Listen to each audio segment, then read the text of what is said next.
Welcome to Cleveland on the afternoon of Game 2. The Raptors trying to even the series at 1. Paul Jones and Sherman Hamilton on the floor at Quicken Loans Arena.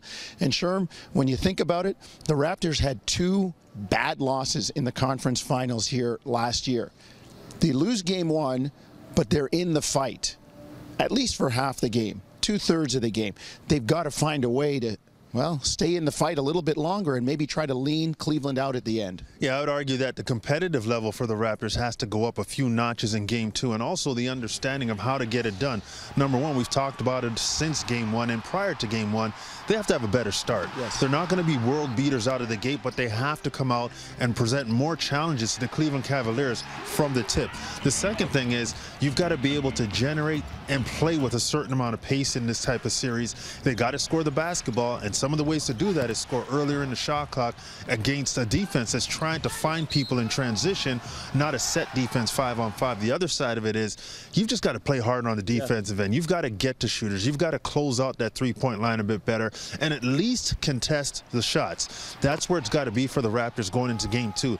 This is not world-beating strategic information. This is one of those things that's very controllable, and all those elements they can definitely apply in Game 2. They just got to do those things better. The old adage, pressing teams don't like to be pressed.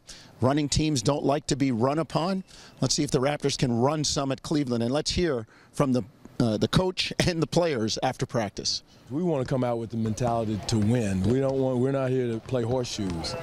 We want to make sure we come out and work to win, not to be trite, Eric, but we want to come out to compete to win. And that's a big part of this league, is the confidence level, the belief level that you're coming out to win.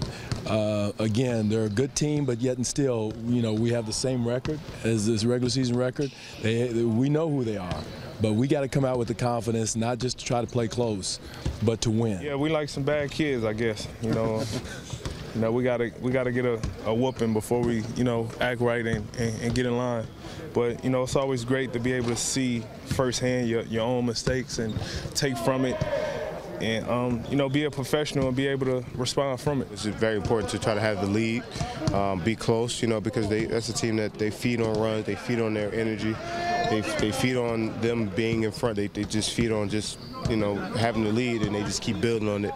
And, I think if we keep it close, keep it tight, it'll be a different second half. So you can see Game 2 here from Quicken Loans Arena, 7 o'clock on Sportsnet, and hear it on TSN 1050.